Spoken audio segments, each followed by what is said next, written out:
Hi friends, ఈ మధ్య మనం తరచుగా వినే న్యూస్ ఏంటంటే మ్యారేజ్ ఎంగేజ్మెంట్ అయిపోయిన తర్వాత సెల్ఫీ దిగుదామని వెళ్ళి పైన కొండల మీదకి వెళ్ళి ఆ కొండల మీద నుంచి లోయలోకి దూసేయటం, లేదు చెరువు గట్టు మీద సెల్ఫీ దిగుదామని చెప్పి ఆ చెరువులోకి దూసేయటం అన్న న్యూస్ ఎక్కువగా వింటున్నాం.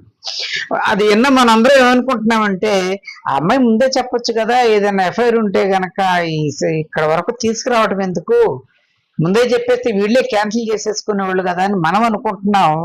కానీ వాళ్ళు ఎందుకని ఇలా చేస్తున్నారా అని నేను అనుకునేది ఏమిటంటే, అసలు కొంతమంది మగవాళ్ళ వలన అసలు మనిషిని చంపటం అనేది నేర్పించింది మాత్రం మగవాళ్ళే.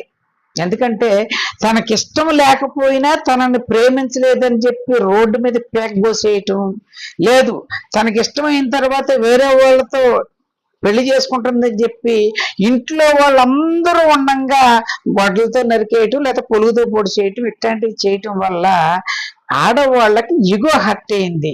అరే, మనందరం మగవాళ్ళతో సమానంగా మనకు కూడా హక్కులు కావాలని సంపాదించుకుంటుంటే ఈ ఒక్క విషయంలోనే మగవాళ్ళు మనల్ని దాటి వెళ్ళిపోతున్నారు, అందుకోసమని వాళ్ళను కూడా దాటి వెళ్ళిపోవాలి అని చెప్పి మన మగవాళ్ళలాగా ఎప్పుడో ఏన్షియంట్ పురాతనమైన పద్ధతులు ఆలోచిస్తున్నారు.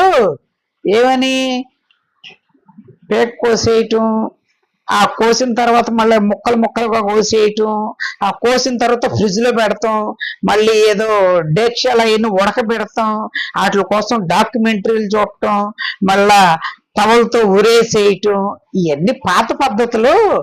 మనం అంటే ఏంటో చూపించాలి, ఆర్టిఫిషియల్ ఇంటెలిజెన్స్ కంటే ఇంటెలిజెంట్ గా చెయ్యాలని సింపుల్ గా లోయ దగ్గరికి వెళ్ళిన తర్వాత కుడి చేత్తో ఇలా అంటున్నారు, ఆడ కింద పడిపోతున్నారు, లేదంటే ఎడం చేత్తో ఇలా అంటున్నారు, వాళ్ళ కాలువలో పడిపోతున్నారు.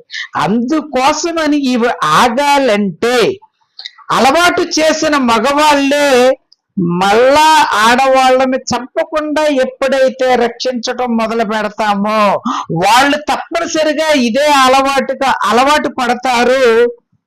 మనము గనక ఆపకపోతే రానున్న రోజుల్లో పెళ్లిళ్ళు అనేవి జరగవు. ఇది మాత్రం వాస్తవం.